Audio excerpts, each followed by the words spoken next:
नमस्ते बच्चों, कैसे हो आप सब लोग? ठीक हो? ओके, अपने स्वास्थ्य का ध्यान रखिए बच्चों, ओके ना।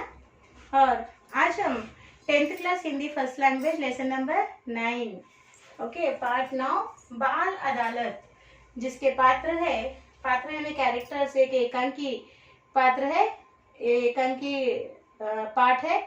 इसमें जो पात्र है ये ड्रामेटिक रूप से होता है। ओके, इसमें पात्र कौन कौन से देखिए।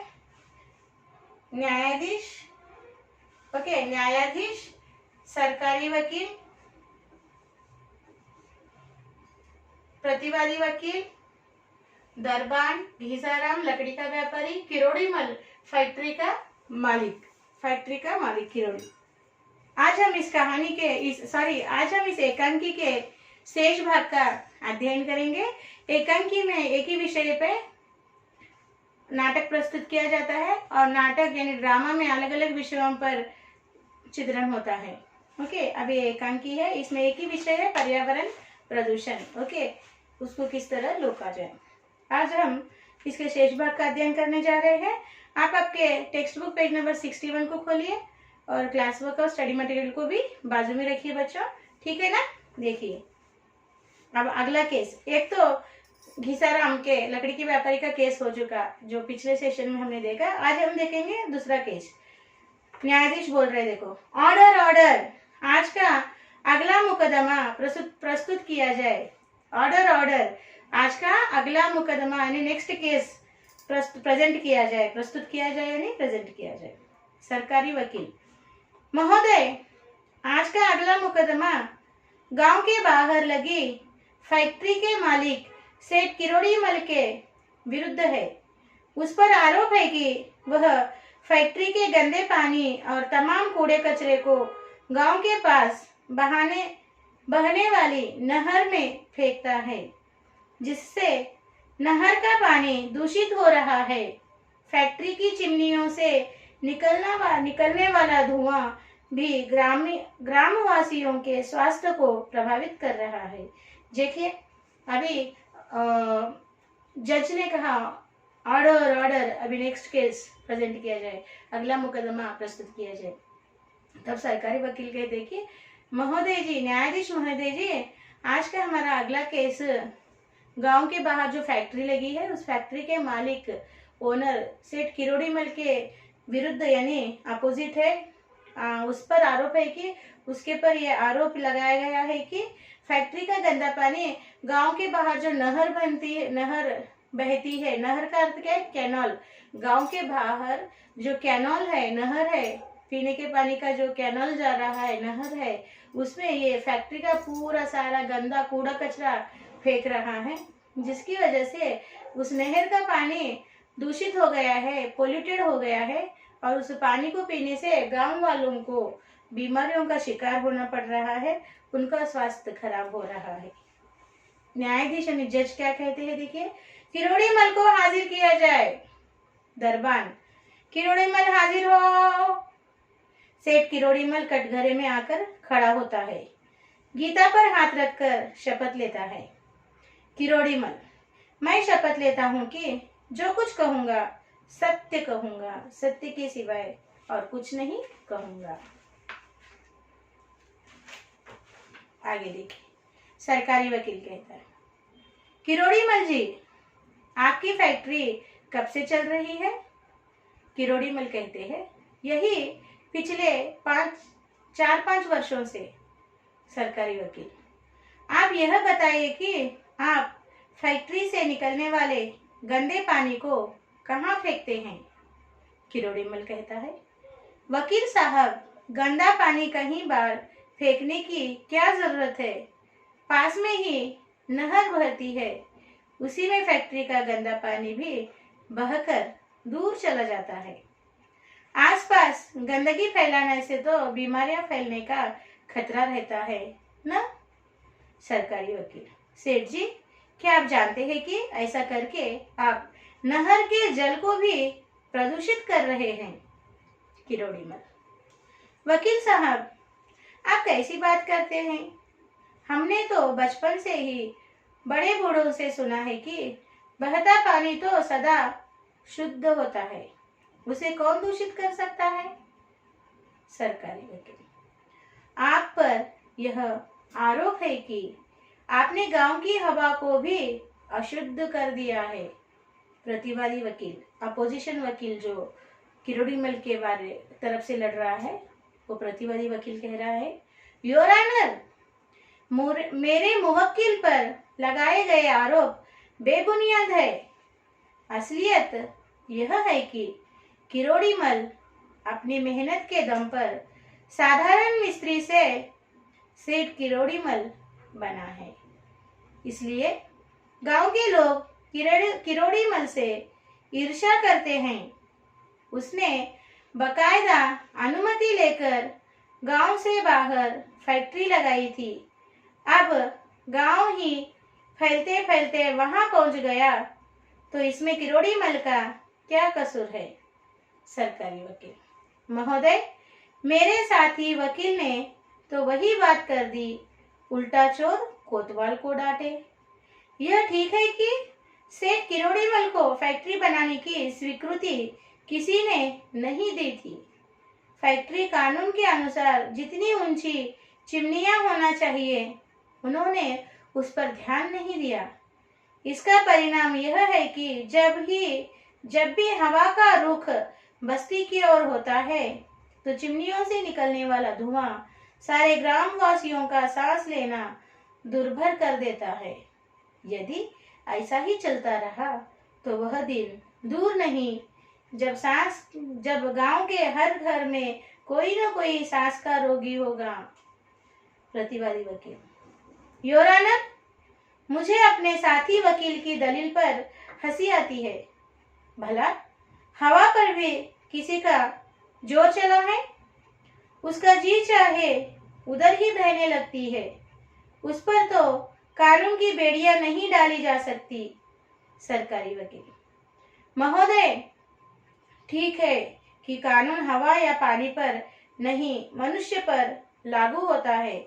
इसलिए सेठ जी फैक्ट्री की चिमनियों को तो ऊंची करवा ही सकते हैं और फैक्ट्री के कूड़े कचरे को नहर में न डालकर कहीं दूर भिजवा सकते हैं।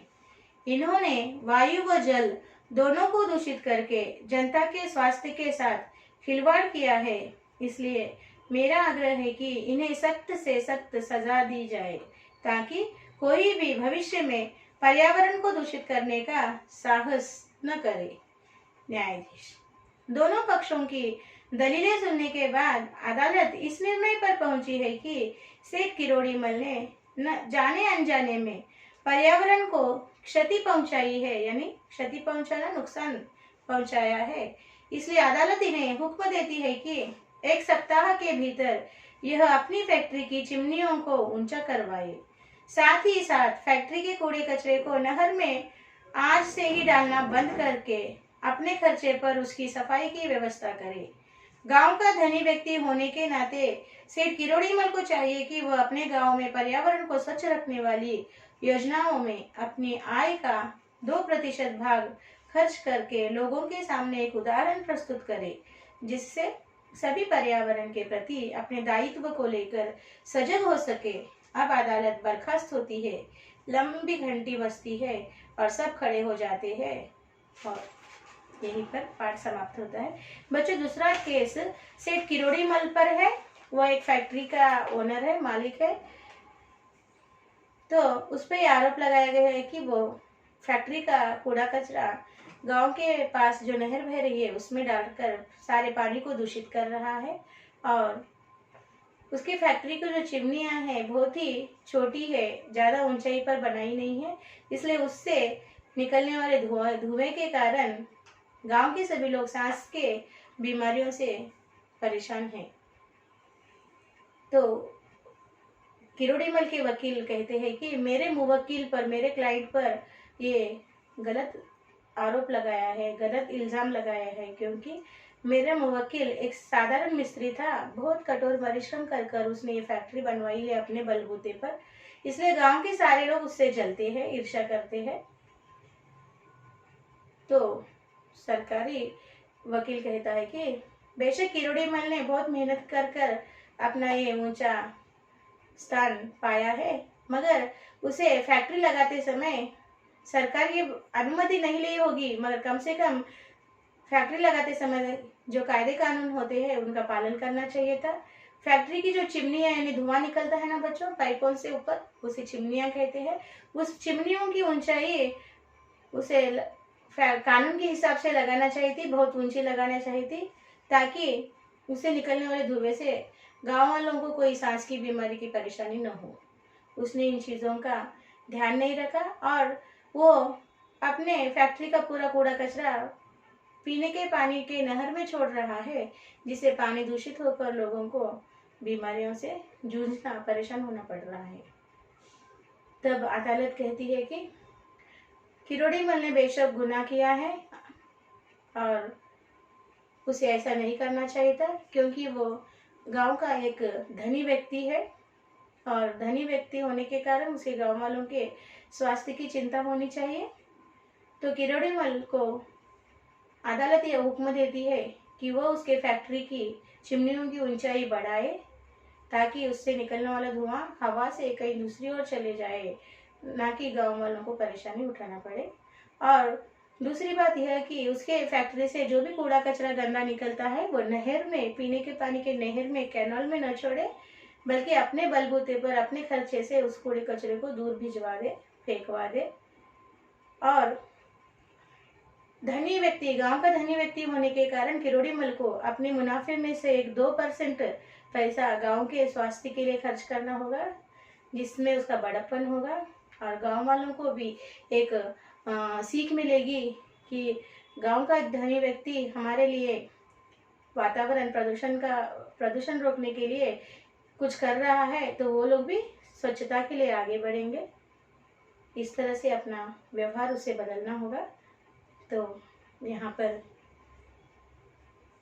यह मुकदमा खत्म होता है और बड़ी लंबी घंटी बजती है, सब लोग उठकर खड़े हो जाते हैं और मुकदमा समाप्त हो जाता है। समझ में आया बच्चों किरोड़ीमल पर क्या इल्जाम था और उसे क्या कहा गया अदालत ने? ठीक है, तो आज आप लोग यहाँ तक के पाठ का एक बार साइलेंट रीडिंग कीजिए, फिर अगले पाठ की हम चर्चा करेंगे।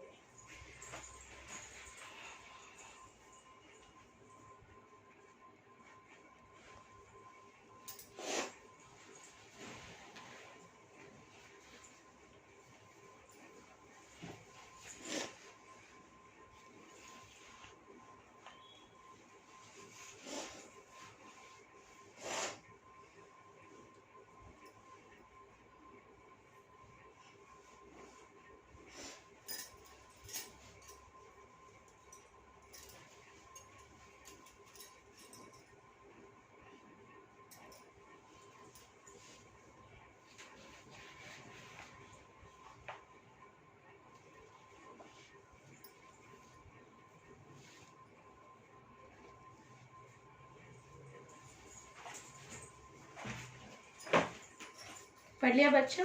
Silent reading is very important बच्चों। ओके, आप बड़े बच्चे हो, 10th क्लास के बच्चे हो, ओके। और साइलेंट रीडिंग करना, मौन वाचन कहते हैं इसको। आंखों से जब आप लोग देखकर पढ़ते हो तो आपके दिमाग में वो बात छप जाती है। ओके, इसको मौन वाचन यानी बात न करते हुए साइलेंट रीडिंग करना चाहिए, जिससे आपके थिंकिंग एबिलिटी का विकास होता है, सोचने की शक्ति का विकास होता है, वृद्धि होती है और आप शब्द भंडार भी बढ़ जाता है। ओके, वर्ड पावर भी डेवलप होता है। ओके, इस तरह से आपको साइलेंट रीडिंग करना चाहिए। यहाँ पर कुछ प्रश्न दिए हुए हैं, देखिए बच्चों, पेज नंबर 63 पर। किरोड़ीमल पर क्या आरोप लगाया गया, क्यों? उत्तर देखिए, किरोड़ीमल पर अपनी फैक्ट्री के गंदे पानी और तमाम कूड़े कचरे को गांव के पास बहने वाली नहर में फेंकने का आरोप लगाया है। इससे नहर का पानी प्रदूषित हो रहा है। फैक्ट्री की चिमनियों से निकलने वाला धुआं भी ग्रामवासियों को स्वास्थ्य को प्रभावित कर रहा है। किरोड़ीमल पर यही आरोप लगाया गया। नेक्स्ट क्वेश्चन, ग्रामवासियों पर धुआं क्यों दुष्प्रभाव डाल रहा है? उत्तर, चिमनियों से निकलने वाला धुआं सारे ग्रामवासियों का सांस लेना दुर्भर कर रहा है। यदि ऐसा ही चलता रहा तो वह दिन दूर नहीं जब गांव के हर घर में कोई ना कोई सांस का रोगी होगा। इस तरह से इन प्रश्नों के आपको उत्तर लिखना है बच्चों। आगे देखिए, आपके इस पाठ के अंतिम में आपको कुछ प्रश्न दिए हैं। अर्थग्राह्यता प्रतिक्रिया के प्रश्नों को पढ़कर जानेंगे। ध्यान से सुनिए। न तो सांस लेने की शुद्ध हवा है, न पीने के लिए स्वच्छ जल। इस स्थिति का मनुष्य के स्वास्थ्य पर क्या प्रभाव पड़ रहा है? अपने विचार लिखिए। उत्तर, मनुष्य जिंदा रहने के लिए शुद्ध हवा, स्वच्छ जल, शुद्ध भोजन नितांत आवश्यक है। मनुष्य अपने हाथों से पर्यावरण को प्रदूषित कर रहा है। फलतः मनुष्य के स्वास्थ्य पर अधिक दुष्प्रभाव पड़ रहा है। न तो सांस लेने के लिए शुद्ध हवा है, न पीने के लिए स्वच्छ हवा, न पीने के लिए स्वच्छ पानी, न खाने के लिए सहज स्वच्छ आहार। एलर्जी, प्रत्युर्जता और विविध रोगों से लोग पीड़ित हो रहे हैं। गत काल में पीने के लिए शुद्ध जल स्वतंत्र मिलता था, लेकिन अब खरीदकर पानी की बोतल साथ ले जाना पड़ता है। उसी प्रकार कुछ दिनों में शुद्ध हवा यानी ऑक्सीजन को भी छोटे छोटे सिलेंडरों में भरकर साथ ले जाना पड़ सकता है। हमें सतर्क रहना चाहिए, पर्यावरण को सुरक्षित रखना चाहिए। देखिए बच्चों, आने वाले भविष्य में हम पर बहुत बड़ा खतरा आने वाला है, इसीलिए हमें अब से जंगलों की काट रोकना होगा, प्रदूषण को रोकना होगा और पर्यावरण को बचाना होगा। इस तरह से इन प्रश्नों का उत्तर लिखिए बच्चों। सेकंड क्वेश्चन है, पर्यावरण संरक्षण के लिए हम क्या क्या कर सकते हैं? उत्तर इस तरह से लिखिए। पर्यावरण संरक्षण के लिए हमें कल कारखानों, खानों को आवास स्थानों से दूर, यानी पर्यावरण संरक्षण के लिए हमें कारखानों को आवास स्थानों से दूर स्थापित करना चाहिए। प्रदूषित जल नदी नालों में न छोड़ना चाहिए। मलिन पदार्थों को नष्ट करने या शुद्ध करने के उपाय सोचना चाहिए। वनों को अंधाधुंध न कटवाना चाहिए। वृक्षारोपण बल देना चाहिए। ध्वनि शामकों का उपयोग करना चाहिए। इसे एक विषय के रूप में बच्चों को पढ़ाना चाहिए। प्रसार साधनों द्वारा जनता को पर्यावरण के संबंध में अवगत कराना चाहिए। प्रदूषण मंडल के नियमों का उल्लंघन करने वालों को कठोर दंड देना चाहिए। ये सब हम स्वयं कर सकते हैं और अपनी सरकार द्वारा करा सकते हैं। इस तरह से इस प्रश्न का उत्तर लिखिए बच्चों। अगले प्रश्न देखिए, घीसाराम स्वयं को दोषी क्यों नहीं समझता था? उत्तर इस तरह लिखिए। घीसाराम कानून से अनजान है, वह अधिक पढ़ा लिखा नहीं है। वह समझता है कि उसके ऊपर लगाया गया इल्जाम बिल्कुल बेबुनियाद है। लकड़ी का व्यापार उसके खानदानी पेशा है। वह यह भी समझता है कि जो मनुष्य किस काम को करता है, यदि उसमें वह लाभ न प्राप्त करना चाहे तो उसका काम कैसे चलेगा। इन कारणों से वह स्वयं को दोषी नहीं समझता था। इस तरह से इस प्रश्न का उत्तर लिखिए। न्यायाधीश ने घीसाराम को क्या सजा दी? उत्तर इस तरह लिखिए। न्यायाधीश ने घीसाराम को यह सजा दी कि वह भविष्य में किसी भी पेड़ को काटने से पूर्व वन विभाग से अनुमति लेगा। वह अपने गांव के चारों तरफ 211 पेड़ लगवाएगा और अगले वर्ष तक उनकी देखभाल करेगा। और थर्ड क्वेश्चन, बहते जल के विषय में किरोड़ीमल के क्या विचार थे? उत्तर इस तरह लिखिए। किरोड़ीमल के विचार थे कि वह बड़े बूढ़ों से सुना है कि बहता पानी तो सदा शुद्ध होता है, उसे कोई भी दूषित नहीं कर सकता। और फोर्थ क्वेश्चन देखिए, सेठ को अदालत द्वारा क्या सुझाव दिया गया?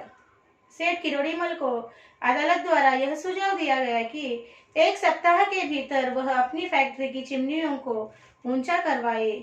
साथ ही साथ फैक्ट्री के कूड़े कचरे को नहर में तत्क्षण ही डालना बंद करके अपने खर्च पर उसकी सफाई की व्यवस्था करे। गांव का धनी व्यक्ति होने के कारण उसे चाहिए कि वह अपने गांव में पर्यावरण को स्वच्छ रखने वाली योजनाओं में अपनी आय का 2% भाग खर्च करके लोगों के सामने एक उदाहरण प्रस्तुत करे, जिससे सभी पर्यावरण के प्रति अपने दायित्व को लेकर सजग हो सके। इस तरह से आपको इस प्रश्न का उत्तर लिखना है।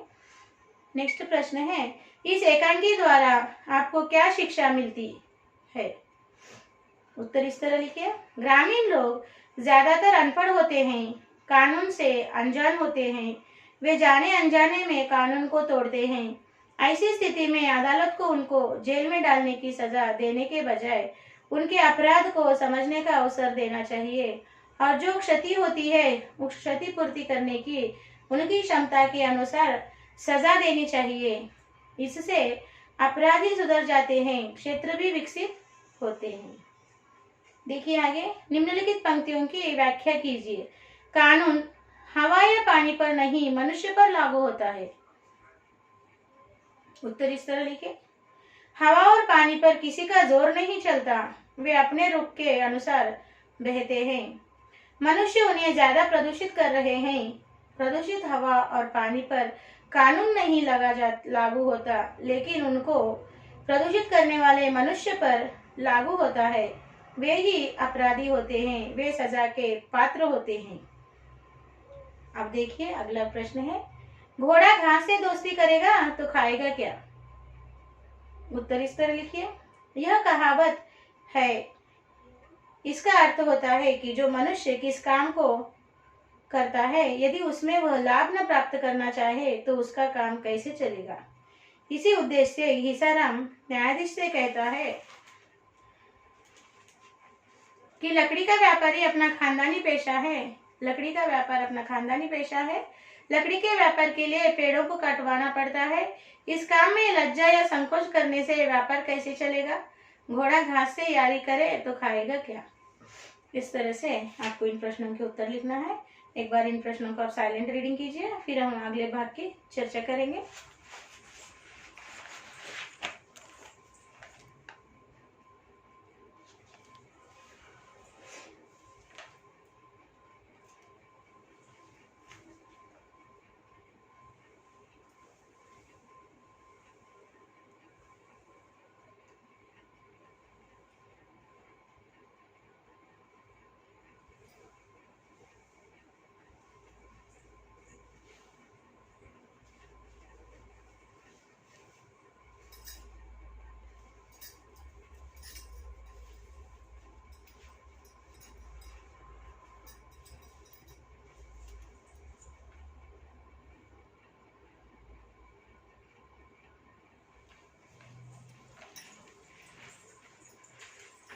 कर लिया साइलेंट रीडिंग।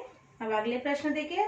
अभिव्यक्ति और सृजनात्मकता के प्रश्नों को पढ़ेंगे और समझेंगे। देखिए, प्रदूषण रोकने के उपाय बताइए। उत्तर इस तरह लिखिए। प्रदूषण रोकने के लिए कल कारखाने आवास स्थानों से दूर स्थापित करने चाहिए। प्रदूषित जल नदी नालों में न छोड़ना चाहिए। मलिन पदार्थों को नष्ट करने या शुद्ध करने के उपाय सोचने चाहिए। वनों को अंधाधुंध न कटवाना चाहिए। वृक्षारोपण पर बल देना चाहिए। ध्वनि शामकों का उपयोग करना चाहिए। इसे एक विषय के रूप में विद्यार्थियों को पढ़ाना चाहिए। प्रदूषण नियंत्रण मंडल के नियमों का उल्लंघन करने वालों को कठोर दंड देना चाहिए। इस तरह से इस प्रश्न का उत्तर लिखिए। सेकंड क्वेश्चन है, जल स्रोतों के संरक्षण का महत्व बताइए। उत्तर इस तरह लिखिए। जल नहीं तो जन नहीं, जल नहीं तो जग नहीं, जल ही जीवन है। जल की आपूर्ति करने वाले जल स्रोतों के संरक्षण का महत्व बड़ा है। इनके संरक्षण से जागने से सोने तक हमारे जीवन में आवश्यक जल की मात्रा की कमी नहीं होती। पाखाने जाने, मुंह धोने, नहाने, कपड़े बर्तन धोने, रसोई पकाने, खेतीबाड़ी करने, बिजली के उत्पादन करने, पीने आदि के लिए पर्याप्त मात्रा में जल उपलब्ध होता है। इसके अलावा जीव जंतुओं, पशु पक्षियों के लिए आवश्यक जल मिलता है। पेड़ पौधों के लिए भी जल बहुत मिलता है। इनसे जनजीवन सुखमय बनता है। अगला प्रश्न देखिए। बाल अदालत एकांकी के मुख्यांश अपने शब्दों में लिखिए। उत्तर इस तरह से लिखें। बाल अदालत एकांकी के मुख्यांश है कि घीसाराम द्वारा अंधाधुंध पेड़ की कटाई की जाना और जंगल को वीरान किया जाना, न्यायाधीश द्वारा उसके गांव के चारों तरफ 211 पेड़ लगवाकर अगले वर्ष तक उनकी देखभाल करने का हुक्म देना। किरोड़ीमल स्वीकृति के बिना फैक्ट्री बनाना। चिमनियां ऊंची नहीं होना। चिमनियों से निकलने वाला धुआं सारे ग्रामवासियों का सांस लेना दुर्भर कर देना। फैक्ट्री का गंदा पानी पास की नहर में बहाकर जल को प्रदूषित करना और 1 सप्ताह भीतर चिमनियों का ऊंचा करवाने का, कूड़े कचरे को नहर में न डालने का, उसके खर्चे पर सफाई की व्यवस्था करने का, उसकी आय का 2% भाग पर्यावरण की योजनाओं में खर्च करके लोगों के सामने एक उदाहरण प्रस्तुत करने का न्यायाधीश द्वारा हुक्म देना। यह सब मुख्य अंश है इस एकांकी के। इस तरह से आप लिखिए। पेड़ों की अंधाधुंध कटाई के क्या कारण हो सकते हैं? अपने शब्दों में लिखिए। उत्तर इस तरह लिखिए। वैसे तो हम सब जानते हैं कि वृक्षों को काटने से क्या दुष्परिणाम होते हैं, फिर भी लोग पेड़ों की अंधाधुंध कटाई कर रहे हैं, क्योंकि लोगों का मानना है कि पेड़ों को काटने से बढ़ती आबादी और आधुनिक जीवन की आवश्यकताओं की पूर्ति हो सकती है। आज के मानव में स्वार्थ की भावना बढ़ती जा रही है और अपने घरों, खेतों और वस्तुओं के निर्माण संबंधी आवश्यकताओं के लिए पेड़ों की बलि चढ़ा रहे हैं। घर में उपयोग होने वाली फर्नीचर के लिए भी पेड़ों को काटा जा रहा है। पेड़ों को काटकर उनसे कागज की फैक्ट्री कारखाने खोल रहे हैं। इस प्रकार मनुष्य सचमुच स्वार्थी बन गया है। इस तरह से इन प्रश्नों के उत्तर आपको लिखना है बच्चों। आगे आपको कहा गया है विश्व पर्यावरण दिवस के अवसर पर एक भाषण लेख तैयार करना है। आपके स्टडी मटेरियल में दिया है, आप एक बार पढ़िए, फिर अपने शब्दों में लिखने का प्रयास कीजिए बच्चों। और बाद में कहा गया है राष्ट्रीय उद्यानों तथा अभयारण्यों का महत्व स्पष्ट कीजिए। ओके, हमारे राष्ट्र में जो उद्यान है यानी बगीचे हैं उनका, और अभयारण्य यानी जो प्राणी घर, पक्षी संग्रहालय जो है उनके बारे में ओके आपको अपना महत्व स्पष्ट करते हुए लिखना है। तो आपके स्टडी मटेरियल में दिया है, फिर भी आप एक बार पढ़िए और उसे अपने शब्दों में लिखने का प्रयास कीजिए। अभी हम जिन प्रश्नों का पढ़कर मैंने आपको बताया है उसे एक बार आप साइलेंट रीडिंग कीजिए।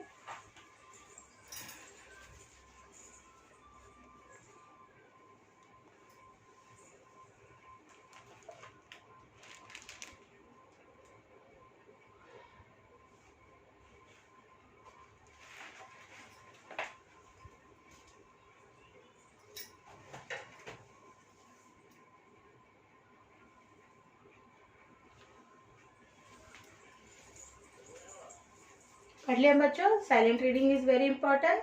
ओके, साइलेंट रीडिंग यानी हिंदी में उसको मौन वाचन कहते हैं, और मौन वाचन आपको करना पड़ेगा। आप बड़े बच्चे हैं। ओके, मौन वाचन से आपके बुद्धि का विकास होता है, ठीक है ना। आपको एक जगह बैठकर शांति से मौन वाचन करना पड़ेगा, हर लेसन का, हर पाठ का, हर प्रश्न का, हर उत्तर का। ओके ना, तो आप करेंगे, मैं आशा करती हूँ आप मेरी बात जरूर मानेंगे। आज हम यहीं पर रुकते हैं। आज का साक्षी इस तरह से लिखिए।